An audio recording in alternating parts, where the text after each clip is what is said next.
Hello, welcome to Interdependent Study, and Happy New Year, folks. This is our podcast where we engage in the learning and unlearning work for social justice and collective liberation. I'm Aaron. And I'm Damien. Thank you so much for joining us, and we are thrilled to be back. Yes, absolutely. All right, so for those new to our podcast, it's been a little while, I guess. Yeah. Interdependent Study is meant to be a space and community for folks who believe in and want to do the work of social justice. Yeah, each week we'll bring something new to the table and discuss our thoughts and feelings about it through the lenses of who we are and where we can go for a more just society. And we want Interdependent Study to be a space where we are always learning with one another. Damien, you are up this week for our first episode of 2022. Hey. So what do you bring to the table today? Absolutely. I'm so excited to be bringing our first piece of media to the table this year.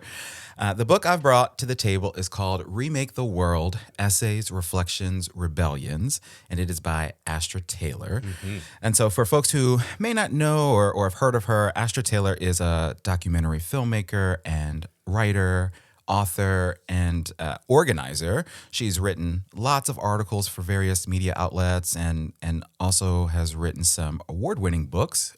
Two of them I'm going to name for you: The People's Platform, Taking Back Power and Culture in the Digital Age, and the book Democracy May Not Exist, but We'll Miss It When It's Gone. Mm-hmm. And her most recent documentary film is called What is Democracy?, which actually sounds like it's a really great film, so I definitely want to check that out. But she may be best known, at least this is how I had heard of her, as the co-founder of the Debt Collective, which I'm sure we'll talk about that great organization and their work at some point today. But so this book that we read, Remake the World, is really a collection of essays on like a wide range of social issues and challenges, right? Like there was just so much packed into this book, right? Mm-hmm. She really sort of talked about politics, democracy, technology and automation, social conditions in our society, economic justice, environmental justice, the rise of socialism, like just so much in this great book that she really spends a lot of time on each of these topics, right? And sort of talks about our collective humanity in this country and even around the world. And so I think what's really great about this book is that she invited us as the reader to think about these issues and how we can make positive change in our society, right? Mm-hmm. So yeah, I think there's so much that we can talk about from this book. Where do you want to start? Yeah, absolutely. I think this is a really great collection of essays. Yeah. And exactly like you said, I think it's really interesting to think about it, like you put it, as like a way that we were invited to think about these different systems and concerns about the sort of outcomes of the systems.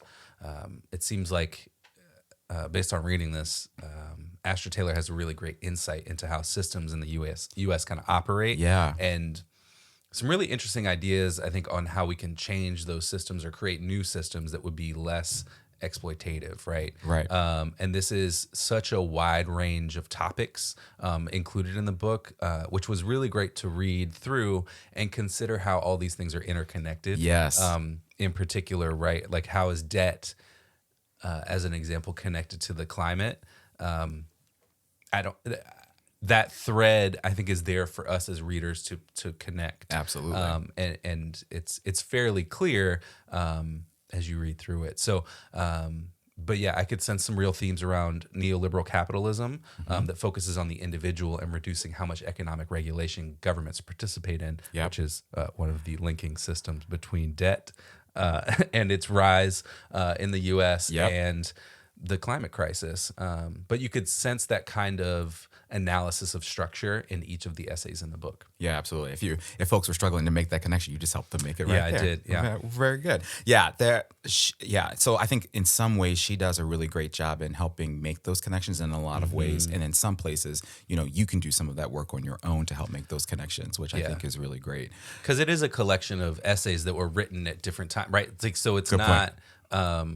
it feels cohesive because she has a very strong voice and analysis. Yes. But these are essays that were published in other places first, and not necessarily connected through narrative. Right? That's a good point to make. I should have made that point earlier. Very good. So, so there are these great essays throughout the book, and I think one of the things I enjoyed most about it was the way in which she told the story, and I think in lots of places really painted a picture about society and our conditions and what folks experience in their everyday lives. And I think the first essay in the book is a great example of this. It's called Breathing Together. And she talked about how much we rely on our lungs to breathe and what it means when we lose our breath or our ability to breathe. And she used what we experienced in 2020 to illustrate this metaphor, right? So from the impact of catching COVID-19 and what that does to a person's lungs, to the folks who ingested tear gas into their lungs as they protested police violence throughout the year, and especially in the summer of 2020, to the damage done to the lungs of the folks who live anywhere near the thousands of fires that raged across our country that year. I think it was just a really powerful metaphor to illustrate the damage of all of these things and so much more from 2020 on us as individuals, but also on us collectively, right? Yeah. And so the rest of that chapter then was also really compelling to me because she took that metaphor and connected it to what the right wing did in response to all of those things, right? To the pandemic, to sort of climate change. And this idea, she talked about this idea of what conservatives and Trump at the time and others in our government and in positions of power, how they both created and played into conspiracy theories on all of those things and how damaging those conspiracy theories have been. And it made me think of our conversation about, disinformation and conspiracy theories last year, I guess I should say. And so there was something that she said towards the end of that first essay, which was really powerful, and I think sort of summed up for me beautifully why this is important and why we do this work, right? She said, I'm quoting her here, "We are all living amid the wreckage of a long, ongoing, and intentional sabotage of progressive collective action. A profit-driven healthcare system ill-prepared to cope with the pandemic, runaway climate change threatening the future, a bigoted and broken criminal justice system, a misinformation-addled and conspiracy-promoting corporate media sphere, and an economy in which the majority of people can barely keep their heads above water." I mean, that's it, right? Yeah, I think the book opened up real strong with this essay and this chapter. I think there's so much in it to make these connections between the different things we experienced in 2020 and are continuing to experience today, right? And so I think one of the pieces that I also highlighted in the book that's connected to this point she makes about the sabotage of collective action, of progressive collective action, is huge. This is a quote: "Huge numbers of people in the United States report having no close friends. Even fewer have comrades." So I highlighted this and wrote a note because, if you don't have any close friends or if you don't have any comrades, to whom are you accountable? Right. For your actions, right? Like, who's calling you out when you maybe step outside of your values? Yep. Or who's like sort of, before they even call you out, like reminding you of your values just by being a presence in your life. Our relationships to others are the things that keep us grounded and accountable to one another in so many ways. And I think, they give us space to understand that our accountability also goes beyond the people that we know and the relationships that we have. Yes. Right. To the people around us who we don't know, right? Strangers who we may never meet and all that stuff. There's so many people who are possibly influenced by or impacted by our decision making that we have to consider and think about. What is my impact here? And I think that we, through so many different systems that I think she talks about here, we have been sort of pushed away from having to think about that in so many ways. Of what's my impact on other people versus I have a right to do blah blah blah. Yes. And I think that sort of yeah, that's one of the ways that, as she says, the progressive collective action has been sabotaged. Yeah. Is through the sort of focus on the individual. On the individual. That's a beautiful point. And I think, again, it connects. What I think about when you mention that quote is the idea of the pandemic really sort of highlighted that in so many ways, right? It both, because we had to isolate, right? And so that did some damage to folks, right? And their ability to sort of cultivate relationships, and people felt isolated, right? And that did some damage to us socially, right? But then it also sort of exacerbated this idea of what does it mean for us to be in something together, right? And to think beyond the individual, and what are the actions I need to take to keep myself and everyone around me safe, right? There's so much there. And then you talk about this idea of these folks, if you have these folks in your life that can hold you accountable to your values, that's beautiful too, right? And as we think about the work that we're trying to do here, right? And the importance of social justice and collective liberation to us, like having those close relationships and having those comrades is paramount. Absolutely. Yeah. That's awesome. I love that. I think one of the other things that stood out to me, and I think it probably stood out to you too, given some of the conversations that we've had, right? She talked a lot in this book about money and debt, as you mentioned, and economic justice, which all of that was just so compelling to me for so many reasons. I think chief among them being how relevant the conversation around debt, and particularly student loan debt, is these days, right? And how much it's in the news and how much we're all thinking about that. But in this book, she talked about all kinds of debts, right? And all kinds of and types of circumstances and conditions that lead people and communities into debt. And it made me think about how economic justice is a true cornerstone of social justice, right? And collective liberation, right? It's not something I've always thought about, but the ways in which she talked about it in various essays in this book, like, made it crystal clear.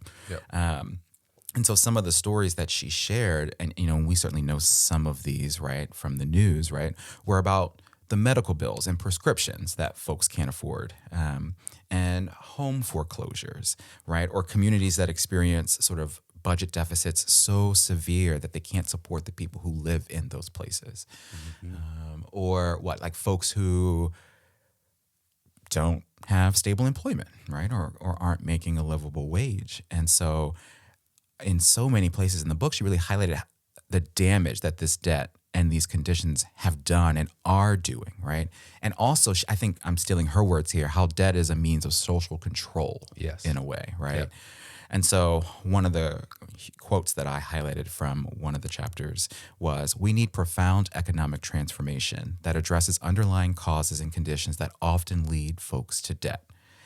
And that to me is just so great. And I just think there's so much good that could come from this idea of economic transformation in our society, right? Like what it would mean for the racial wealth gap that exists in this country alone would be astounding.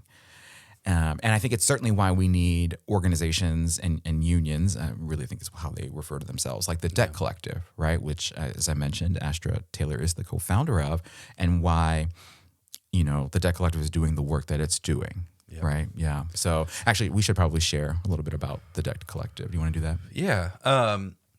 So the Debt Collective is an organization that decided to start unionizing debtors.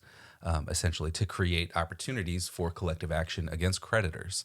And this was established in the wake of Occupy Wall Street by folks who had either participated in Occupy or been inspired by it. And one of the first major things that they did was a medical debt jubilee called the Rolling Jubilee. And it was a telethon live stream thing where their goal was to raise money to buy debt and then forgive that debt, which also demonstrated the injustice, I'm quoting here, the injustice of a system that drives millions of sick people and their families into bankruptcy and in which misfortune can be bought and sold. And so you can buy this debt for pennies on the dollar, right? And John Oliver has done it before on his show. And so there are lots of sort of illustrative examples of how this has happened. But their goal was to raise $50,000 to abolish $1 million of debt, right? Pennies on the dollar. Literally. But they ended up raising $600,000, which led to folks volunteering to be full-time debt abolishers, and they met with legal experts and accountants so they could use that money to abolish as much as possible, Right. And navigate a system that they describe as hostile to what Yes. they're trying to do. Yeah. And so that's kind of how they got started. Yeah. Amazing. They also have a book out called Can't Pay, Won't Pay that is about student debt and a lot of other kinds of debt. Right. And so I read that a couple years ago and recommend that as well as something just to like read and sort of it made me rethink like what the purpose of debt is. And it really talks about social control as one of the purposes of debt. Yeah. They're also doing a lot of work now, right? Yes. They're continuing to do a lot of work now around student debt abolition, which the President of the United States has the authority to do under the Higher Education Act of 1965, which is how the authorization of that bill is how essentially student debt payments have been paused for so long now. Yeah. Like it's going to be over 2 years by the time that they allegedly restart in May. And so this kind of, debt cancellation broadly would close a large portion of the racial wealth gap, which they talk about a lot, and do a lot to help the economy. And they talk a lot about the individual stories of people, of how they took out, let's say $30,000 for something, Right.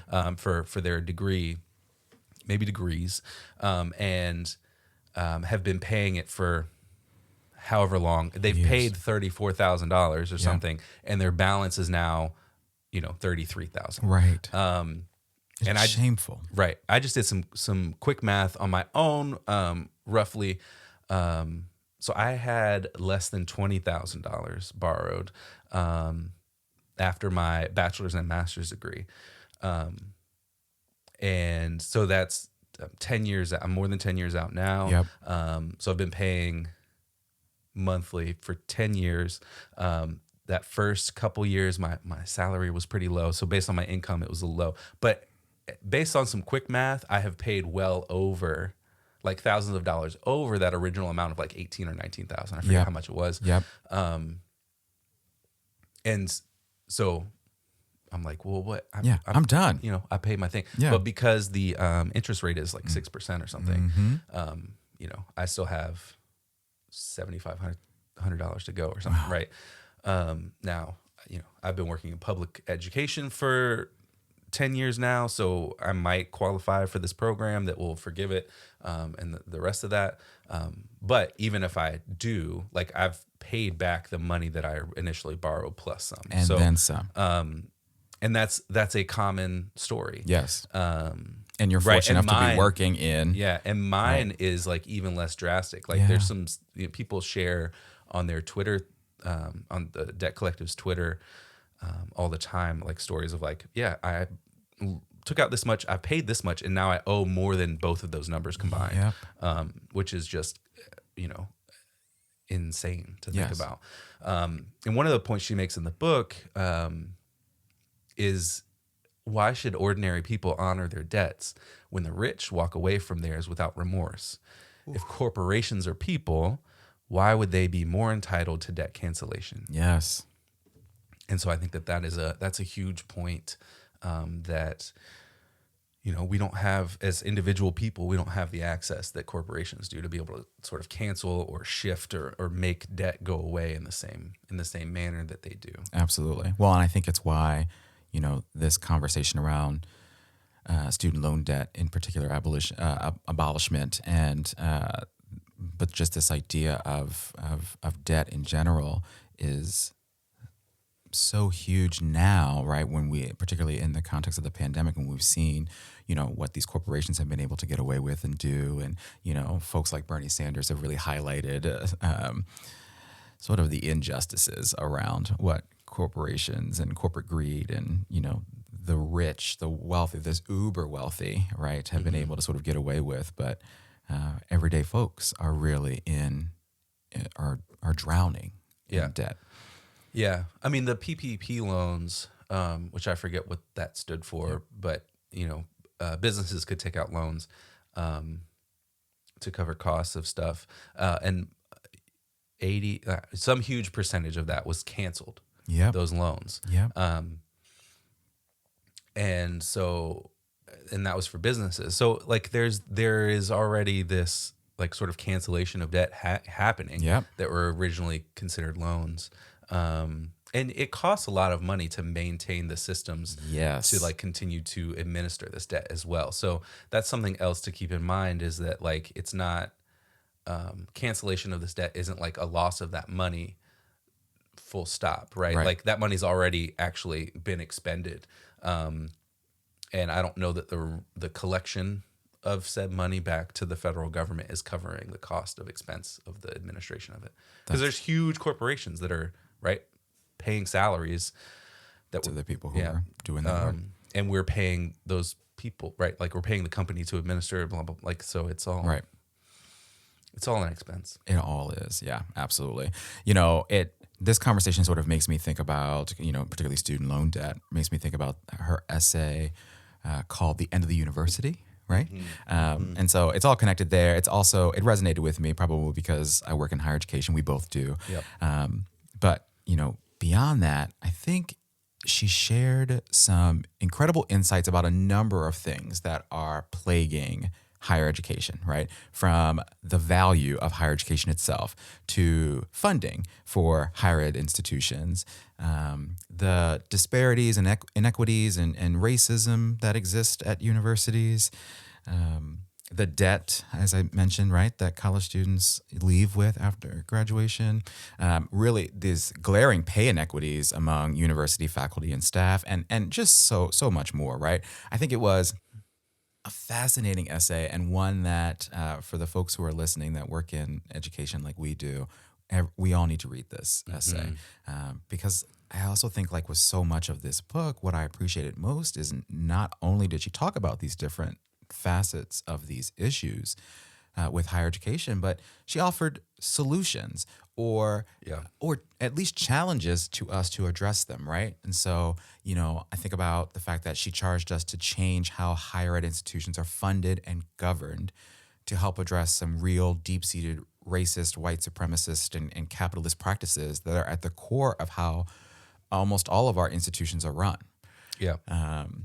She also challenged us to actually pursue the idea of free public education to help alleviate the burden on college students and their families taking out these massive loans.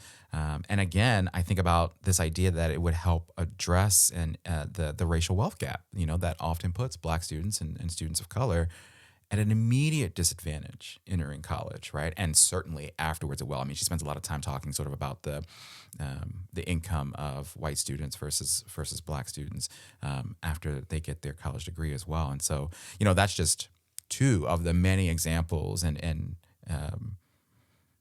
challenges and insights that she shared in that essay. So I definitely want to spend some more time with it. What did you think of that one? Yeah, I mean, of course, this chapter got my attention as well. Yeah. I saw it on the table of contents before I started reading. I was like, well, Yeah. what's that going to be about? But I think one of the things I really appreciated, which if you've listened to the podcast before, you've heard me say some version of this before, but the walk through history of how defunding the university came about and how that started based on policies as a reaction to student activism in the 60s, Right. Which I believe we've talked about here before, particularly Ronald Reagan in California, which she names in the chapter. Before that, tuition was not a thing at public institutions in California, and that was common across the United States for public institutions. And those decisions have now had obviously long-term impacts on tuition and how much money we all owe to our educations, and then how much those decisions have impacted institutions in the pandemic, right? Yeah. And I really appreciated this quote at the end of the chapter that said, "We need systems designed to both acknowledge our unequal past and actively repair and redress ongoing harms. Only if we do that can the university live up to its name, embodying the Latin universitas, which means the whole or the world, a space for everyone where no subject is off limits. And that's really, I think where we probably need to try to get back to and also expand from. And that's why I think you see pushing for not just debt cancellation, but they're pushing for free college for all. Yes. Alongside that, because, canceling debt solves a lot, it addresses a lot of concerns. Absolutely. But it also would, just, if nothing else changes, it would just become a problem again in a few years. Absolutely. And so, people are seeing the sort of what's the short-term tactic and alongside a longer-term strategy and trying to do both of those things and organize for both of those things. And I think that free college for all would include things beyond a 4-year college degree to, community college, trade schools, Yeah, good point. but a real investment in people to find their professions or find, something that will train them to have, to be able to make a living for themselves without being burdened by a huge bill at the end of it. Absolutely. Make a living that they enjoy to then, have families and sort of live a life that folks deserve, right? I loved that she sort of took us to school in that chapter, right? And provided that history. She had the Latin in there too, you brought up. You said something that made me think about a former episode of ours, right? You talked about ongoing harms. And the other thing that stood out to me, I'm sort of just recalling this from memory, was, she also in that chapter referenced the Combahee River Collective statement, right? And I was like, oh, we read that, right? But she talked about sort of the ongoing harms and ongoing trauma that happen at institutions, right? And this idea that the Combahee River Collective statement said around, we need to make sure that Black women are free, then everyone can be free, right? And that even applies in this scenario too at colleges and universities as well. Because if we can get Black women free, then it all happens from there, right? And so, that the connection that she had in this chapter and others as well to history and pulling from other sources of really phenomenal work is something else that I enjoyed as well. Yeah, definitely. One of the other things that I found really provocative in the book was this idea about lowering the voting age. Oh, yeah. What was that, like Out with the Old chapter? Which she brings up in the chapter that was about, it was called Out with the Old, and it was about gerontocracy, which means being governed by old people. And my initial reaction to it, I think, was, what? Lowering the vote? So I had to sort of check myself and think about it a little bit differently. But she breaks down pretty clearly, that including more young people means that young people get a larger say in the policies that will impact them for longer periods of time. Yes. Right? Like, just using me as an example, a 16-year-old voting for something today, they're more likely going to experience whatever that policy is for like a longer period of time than me. Absolutely. And she uses a couple of pretty illustrative examples that I recall. The first being Brexit, right, which was overwhelmingly opposed by younger people. And they're going to be the ones who have to live with that decision and the ramifications of it for years. Yep. And then the other one was less drastic, but also maybe more illustrative of like the way that the system works. Is when Senator Dianne Feinstein from California was dismissive of a member of the Sunrise Movement because that person was 16 and therefore could not have voted for Feinstein. Right. And so, to really drive the point home, our system was allegedly designed based on the premise that those affected by a decision should have a say in making it. Yes. Right? Which these young people do not have. This person was 16. Right. And, trying to advocate for policies, and Feinstein dismissed them because they're not a voter. So we really need to consider expanding the franchise to include younger people because all the things that are happening right now are going to impact them longer, particularly when we think about climate. Great point too. So I think I really appreciated that chapter and sort of shifting some of my perspectives and adding some more thought to something that I hadn't unpacked a whole lot myself. Yeah, that sort of example of of Feinstein dismissing that young person really infuriated me, right? Because Yeah. I mean, certainly our elected officials are supposed to represent us, right? And all of us, right? And so if Yeah. this 16-year-old has this, is able to be in this space and articulate this point, which I'm sure they did, wonderfully, right? And make a good point, they deserve to be represented and heard. And so to just outright dismiss them because they're not a voter is just absurd. Yeah. Yeah. Absolutely. And so it was, I agree, a provocative chapter to really think about, what would it mean for us to lower the voting age? And there were other examples there. And there are examples, right, of that happening right now, right? Somewhere near to us. Different cities around us. I think she mentions Tacoma Park, Right.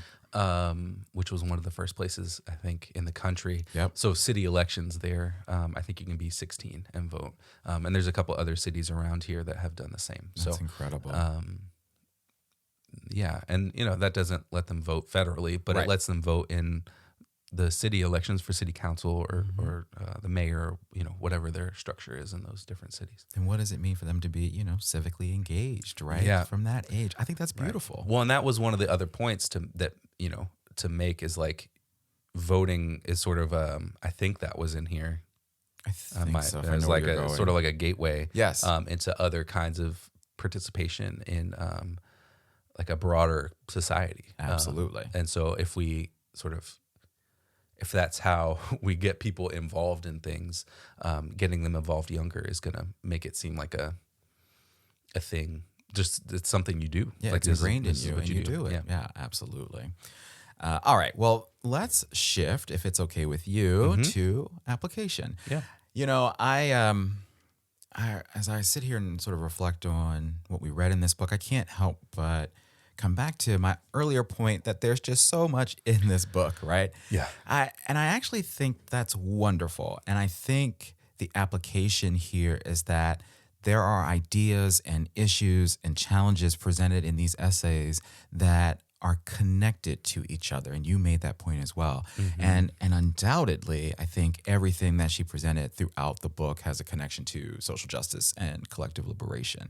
And so I think the beauty of a book like this and these essays and the application here is that you can sort of, how do I say, like get in where you fit in, right? Yeah. And by that, I mean, she presented the issues, she painted the pictures, she told the histories that you talked about and the stories. She articulated the how and the why of these issues and their impact on real people and on our society. And I think everyone can find something that they're passionate about here, right? Everyone can find value in her insights, which I think are just profound, and her suggestions and her challenges to us to make this a better and more just society, and to be better human beings as part of doing this work and alongside doing this work. So I think that's the application of this book for me. Yeah, I think that to go along with that too, thinking about all the issues and their impact on real people, as you said, is that you don't have to. She never presented it as either or, right. Like it was always yes and, right. Like we can care about these things and also recognize that this matters. Yes. And maybe our focus right now is here, and that's where we're putting our energy. But these things we also care about because we recognize that they are connected. Yes. And that was the sort of the feeling I got from that, from the book, right? Absolutely. And I think that. another big takeaway for me is the chapter about organizing and how important it is that we participate in and create spaces for people to connect with one another towards some kind of political goal, right? And this is both about leaving behind a blueprint and strategy for people to follow in the future, which I'm paraphrasing here. But it's also about skill building and cooperative leadership development rather than the kind of like charismatic leadership development. Yeah. Or not development even, but like the charismatic leadership that we seem to idolize here in the U.S. And I think, one of the other pieces, and I mentioned this a little bit earlier, is we have to find ways to sort of shift our thinking, our collective thinking from individualism, which is already, I'm already hearing some conflict in how I'm phrasing this, but like collectively, we are all sort of focused on individualism, right? Yeah. And that has to shift. Yes. And we've talked about it here before, but we have to have and develop close friendships outside of our family, right? Yes. And we have to be connected into organizations or neighborhood groups or Right. unions or something that create mutually responsible relationships where we feel accountable for our actions with other people. And I think that, those things, I think, help us see the yes and Yeah. that these things are interconnected. They help us see that, like, what that person's doing there matters and is helping me, whether or not I can see that, right? Right. Like there's this sort of a mutuality, and I think that we have to figure that out. And it also makes me think of Thich Nhat Hanh, who just died, and sort of the interbeing that is a concept of Buddhism of like, I exist because you exist in some ways, and so we are interconnected, even if we don't necessarily feel that way, right? And so I mentioned that earlier about that my decisions impact people I don't know and will never meet. Yeah. And so we have to at least sort of expand our consciousness a little bit to try to get to that space where we're like, oh, this does impact people beyond, the people that I live and spend my time with mostly. So, Absolutely. That's beautiful. That's beautiful. Spot on. Yeah. This idea of connection yeah. is so important. I love that. Very good. All right. Well, let's shift and talk about homework. What do we want to do when we leave the table today? Yeah. I think I said this earlier, but this is the first book of hers. I know it's a collection of essays, right, from various places, but this is her first book that I've read, and I think reading it only makes me want to consume more of what she's done. So I definitely want to check out her documentary that I mentioned earlier, What is Democracy? I think it came out back in 2018, I hope I got that right. I also want to read the two books that I mentioned earlier, so The People's Platform and then Democracy May Not Exist, but We'll Miss It When It's Gone. I don't know. I just think she's got a really unique perspective and insight. And so it would be awesome to continue to learn from her and with her, and to think about how all of this applies to the work that we're doing. So yeah, that's my homework, to just consume more of her work. Yeah. That's great homework. Agree with that. Cosign. Yeah. One of the things that I think is important in this book that we didn't get a chance to talk about too much, Okay. is the chapter about the climate crisis. Oh, yeah. Which is the last chapter. And in that chapter, she mentions The Uninhabitable Earth by David Wallace Wells. And I've been wanting to read that for a while now. So I'm going to add that to my to-read list for this year for my homework. Okay. That's what I'm going to do. But he really goes into what will happen if we do nothing about the climate crisis. So, he says it's not just about rising sea levels, but also about food shortages, refugee crises, climate wars, and economic devastation. So, the common argument that we can't afford to do anything about it is like super short-sighted. Absolutely. I think this, from what I've read, the book is a call to action for us to respond to these impending realities, to make some crucial and radical changes to how we interact with our environment. Yeah. And then sort of shifting back, one of the things that stuck out to me from Remake the World is this quote from the last chapter about the climate crisis. The Industrial Revolution set into motion a chain of events that would begin to reverse protracted natural processes at breakneck speed. Within a few centuries, we are returning to the atmosphere and oceans the concentrated organic carbon stored in sedimentary rocks over hundreds of millions of years. Right? I hadn't thought about it in this way, but it's such an important way to think about the situation we're in, because we started burning coal and fossil fuels not that long ago in the scope of human history. Not at all. But we really did start extracting all this material that had taken millions of years, hundreds of millions of years to develop, and then we just burned it. And so the pace that we're burning through these limited resources is really astonishing if you think about it. And not just that they are limited resources, but that how long it took for them to develop, right? And what were the processes by which they developed, and then what does it mean to return it back to like the atmosphere and the oceans in the rapid methods that we're using. In the ways in which we've done that. So yeah, to bring it back a little bit, my homework is to read The Uninhabitable Earth by David Wallace Wells at some point this year, and also to find some ways to connect that learning into some action here as well. I love that. I mean, I think we didn't spend a lot of time talking about, because she has a couple of chapters or essays that are really about sort of this idea of environmental justice. Yeah. And, I mean, we have to do something. Mm-hmm. We have to do something. And I think that book sounds incredible, right? And sort of the pieces from that book, but also Remake the World as well, really sort of, as you said, highlight the impending realities, as you said, right, of the situation that we're in on this planet, and we only have one, so we've got to do something. So I love that homework. Very good. All right. Well, you have a lot of homework to do, and I'll co-sign it with you. But you're also up next week. Mm-hmm. So what are you bringing to the table in our next episode? I'm going to bring a documentary called Class Divide, which is on HBO. Okay. So this is a quote from the page description. Okay. The thought-provoking documentary Class Divide is a timely look at the widening divide between the haves and the have-nots. Young people on both sides of the gap offer unique and honest insights that challenge common perceptions about inequality today. This documentary explores the effects of hyper-gentrification and rising economic disparity in one New York City neighborhood, which can be seen as a microcosm of the socioeconomic imbalances across the country and the world. The film bears witness to the profound effects of gentrification and stagnant class mobility on young people who share a West Chelsea community, yet live in very different worlds as they try to navigate this rapidly changing landscape. Wow.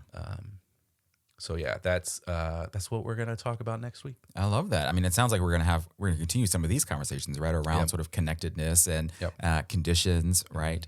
I love that. I hadn't heard of this documentary, so I'm looking forward to checking it out. Very good. All right. So with that, we want to thank you for joining us today and for listening to Interdependent Study. You know what we want you to do, but it's been a minute. So in case you've forgotten, please follow, leave a rating and review, share our podcast with the people in your life, follow us on social media, check us out on YouTube, and sign up for our email list to get notified about any new things we've got going on behind the scenes. Yes, and thank you for listening.